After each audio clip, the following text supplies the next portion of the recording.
Hello students, Standard 6 subject English. Today we will learn about grammar and the first topic is article. Article 3 છે a, an અને the.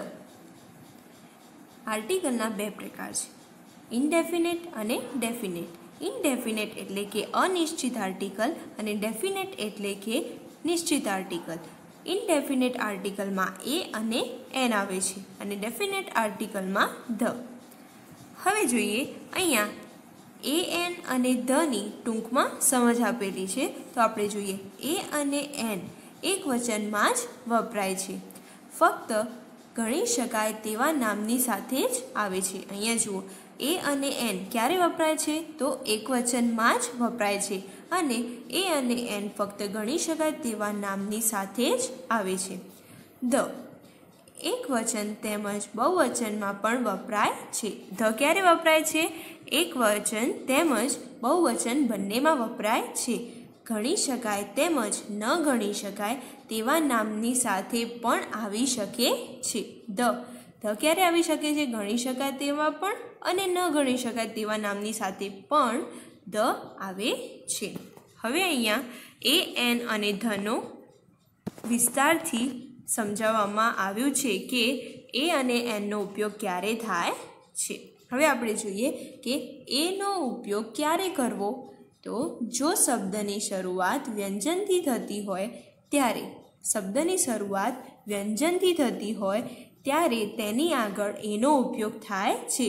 તમને ખબર હશે કે વ્યંજન કયા? તો એ, ઈ, આઈ, ઓ, યુ સિવાયના બીજા બધાને શું કહેવાય છે? વ્યંજન કહેવાય છે. અને એ, ઈ, આઈ, ઓ, યુ એ શું છે? સ્વર છે. જેમ કે આપણે ગુજરાતીમાં કહીએ છીએ ક, ખ, ગ, ગ, ચ, ઝ, એ બધા શું છે? વ્યંજન છે. અને અ, આ, ઈ, ઉ, ઓ એ બધા શું છે? એ સ્વર છે. એવી જ રીતે ઇંગ્લિશમાં એ, ઈ, આઈ, ઓ, યુ એ શું છે? સ્વર અને બીજા બધા વ્યંજન છે. અહીંયા જુઓ, નીચે ઉદાહરણ આપ્યું છે, અ બેગ, અ પેન્સિલ. તો અહીંયા આપણે શું બોલીએ છીએ? બેગ. તો અહીંયા બી આવ્યો, એ બી શું છે? એ વ્યંજન છે. તો વ્યંજન છે એટલા માટે તેની આગળ શું વપરાયું? એ વપરાયું. અને અહીંયા પેન્સિલ છે, પેન્સિલનો પહેલો અક્ષર કયો છે? પી. તો પીની આગળ શું વપરાયું? એ. અહીંયા જુઓ, શબ્દની શરૂઆત સ્વરથી થઈ હોય પરંતુ જો તેના ઉચ્ચાર વ્યંજનથી થતો હોય ત્યારે શું આવે? એની આગળ એનો ઉપયોગ થાય છે. શબ્દની શરૂઆત સ્વરથી થતી હોય પરંતુ અહીંયા શું કહે છે કે શબ્દની શરૂઆત સ્વરથી થતી હોય પણ તેનો ઉચ્ચાર આપણે જ્યારે બોલીએ છીએ ત્યારે ઉચ્ચારમાં પહેલો અક્ષર સ્વર આવે તો તેની આગળ શું આવે છે? આર્ટિકલ એ આવે છે. અહીંયા આપણે નીચે એક્ઝામ્પલ જોઈએ તો તમને વધારે ખ્યાલ આવશે. અહીંયા જુઓ, ₹1. અહીંયા જુઓ, ONE છે. તમને એવું થશે કે અહીંયા તો ટીચર ONE આપેલું છે, અહીંયા તો ઓ આપેલું છે અને ઓ તો વ્યંજન છે, ઓ તો સ્વર છે, પણ ઓની આગળ આપણે આ જે વન છે એની આગળ શું બોલાય છે? વન. તો ઉચ્ચારમાં શું આવ્યું? પહેલો વ આવ્યો અને એ વ એ શું છે? વ્યંજન છે. તો વ્યંજનની આગળ કયો આર્ટિકલ આવશે? આર્ટિકલ એ આવશે. તો અહીંયા એવા બીજા ઉદાહરણ આપ્યા છે, ₹1 note, a one way road, a unit. અહીંયા જુઓ, યુનિટ. તો યુ આપેલો છે, આગળ સ્વર છે પણ એનો ઉચ્ચાર શું થાય છે? યથી થાય છે. અને ય શેમાં આવે? વ્યંજનમાં આવે. એવી જ રીતે અહીંયા શું છે? અ યુનિવર્સિટી. અને અહીંયા શું છે? અ યુરોપિયન. એવી જ રીતે અહીંયા આર્ટિકલ એનો ઉપયોગ વ્યંજનની આગળ થાય છે અને સ્વરથી થતો હોય, શબ્દની શરૂઆત સ્વરથી થતી હોય પણ તેનો ઉચ્ચાર વ્યંજનથી થતો હોય તો તે શબ્દની આગળ આર્ટિકલ એનો ઉપયોગ થાય છે.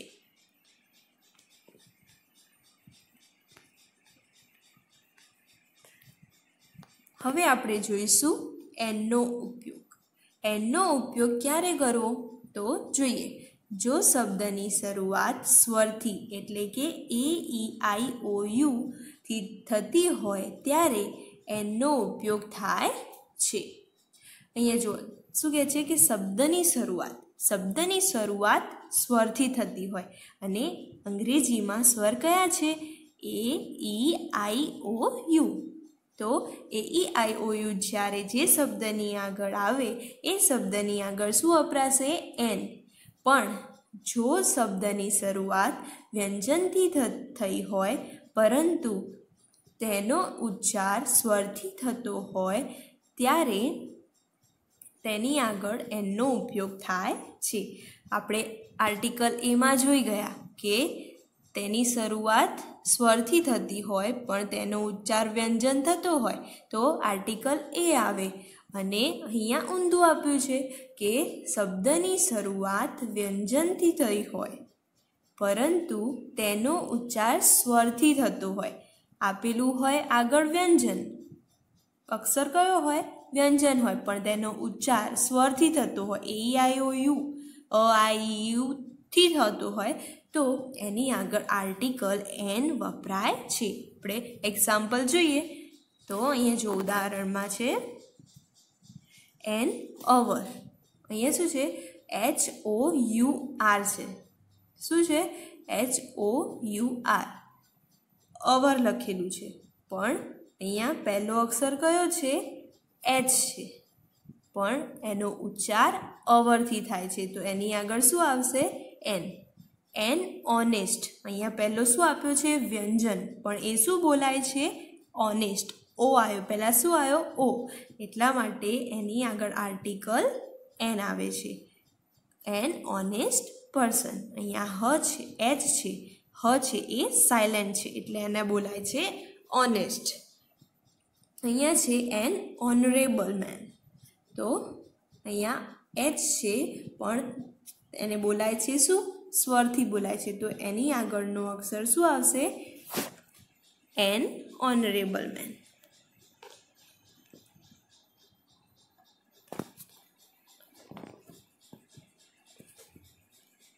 હવે આગળ આપણે જોઈએ કે એ અને એનનો વાક્યમાં પ્રયોગ જોઈશું। તો એ અને એનનો વાક્યમાં પ્રયોગ કેવી રીતે થાય? તો અહીંયા આપેલું જ છે નીચે કે ધીસ ઇઝ અ પેન। વ્યવસાયની આગળ પણ એનો ઉપયોગ થાય છે। એ a teacher, a government, a doctor એ બધાની આગળ શેનો ઉપયોગ થાય છે? આર્ટિકલ એનો ઉપયોગ થાય છે। અહીંયા જુઓ, અનિશ્ચિત વસ્તુ કે વ્યક્તિની આગળ પણ એનો ઉપયોગ થાય છે। તો a stranger came to my office yesterday. Stranger એટલે કે ચોર। ગઈકાલે મારી ઓફિસમાં એક ચોર આવ્યો હતો। ભાવતાલ અને દર વગેરે દર્શાવવા માટે પણ આગળ આર્ટિકલ એનો ઉપયોગ થાય છે। તો અહીંયા શું આપ્યું છે? અ ડઝન, કિલોગ્રામ એવું આપણે કહી શકીએ। કેટલાક ટૂંકા રૂપોમાં ઉચ્ચાર પ્રમાણે આર્ટિકલ એ અને એનનો ઉપયોગ થાય છે। તો અહીંયા આપેલું છે જુઓ NMCA, અહીંયા શું બોલાય છે? એમ આપેલો છે પણ એનો ઉચ્ચાર શું થાય છે? MCA, તો પહેલાં એ આવે છે એટલા માટે એની આગળ એન વપરાય છે। અહીંયા જુઓ NMLA, તો આગળ શું આવ્યું? અ આવ્યો। અ બોલીએ છીએ આપણે, સ્વર બોલાય છે ઉચ્ચારમાં એટલા માટે એની આગળ આવે એન। અહીંયા છે a BCA, an X-ray, an NCC। એવી જ રીતે અહીંયા એ અને એનનો ઉપયોગ આપણે જોઈ ગયા। હવે આપણે જોઈશું ધનો ઉપયોગ। ધનો ઉપયોગ કેવી રીતે થાય છે? તો ધનો ઉપયોગ ક્યાં ક્યાં થાય અને કોની જોડે થાય? તો અહીંયા જોઈએ, સમગ્ર વર્ગનું સૂચન કરવા માટે ધનો ઉપયોગ થાય છે। સમગ્ર વર્ગનું સૂચન એટલે કે આપણો જે આખો સમાજ છે એને આપણે ધ કહીએ છીએ। કોઈ પણ એક વ્યક્તિ, એક વચન હોય એની આગળ આપણે શું લગાવીએ છીએ? એ અને એન લગાવીએ છીએ પણ સમગ્ર વર્ગનું સૂચન કરવાનું હોય ત્યારે આપણે ધ લગાવીએ છીએ। અહીંયા જો એક એક્ઝામ્પલ આપ્યું છે, તમને એનાથી વધારે સમજ પડશે। The ડોન્કી is hard working animal. અહીંયા બધા જ ગધેડાની વાત કરવામાં આવી છે, બધા જ ડોંકીની વાત કરવામાં આવી છે કે બધા જ જે ગધેડા છે એ ખૂબ જ મહેનતુ પ્રાણી છે.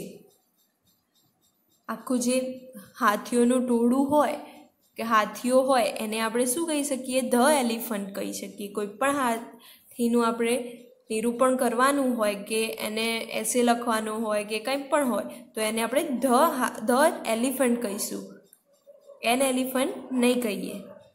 અહીંયા જોઈએ, ફરીથી ઉલ્લેખ કરવા માટે પણ ધનો ઉપયોગ થાય છે. અહીંયા એક વાક્ય આપ્યું હોય અને તેને ફરીથી આપણે લખવું હોય આખું લંબાઈને, તો કેવી રીતે લખવું જોઈએ? This is a pen. આ પેન છે અને આ પેન વાદળી છે, તો ધ પેન ઇઝ બ્લુ. ફરીથી વાક્યનો ઉલ્લેખ કરવા માટે નિશ્ચિત વ્યક્તિ કે વસ્તુનું સૂચન કરવા. All the boy waiting outside. બધા જ છોકરાઓ બહાર રાહ જોઈ રહ્યા છે. અહીંયા જુઓ કે ધ બોય એટલે કે બધા જ છોકરાઓની અહીંયા વાત કરવામાં આવી છે. તો આગળ જોઈએ, અનન્યવાચક વસ્તુઓ માટે. અનન્યવાચક એટલે કે કુદરતી રીતે એક જ વસ્તુ હોય તેવી, અજોડ, અદ્વિતીય, એને શું કહે છે? અનન્યવાચક. આપણે ઉદાહરણમાં જોઈએ તો વધારે ખ્યાલ આવશે. ઉદાહરણમાં છે પહેલું ધ સન. સૂર્ય છે એ આખા કુદરતમાં એક જ છે, એટલા માટે એક જ વસ્તુ હોય એના માટે આપણે આગળ શું લગાવીશું?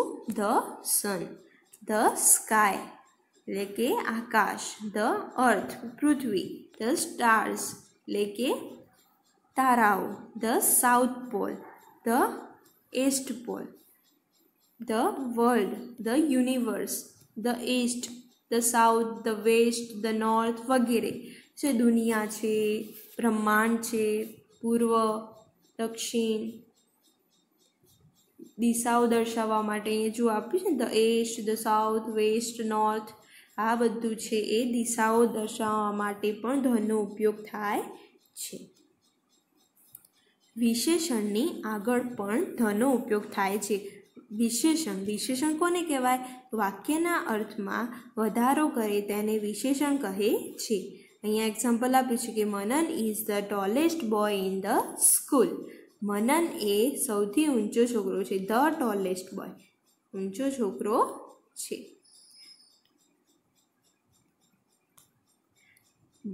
ધ પ્લસ એડજેક્ટિવ સમગ્ર વર્ગનું સૂચન તેના ક્રિયાપદમાં આવે છે. The rich are not always happy.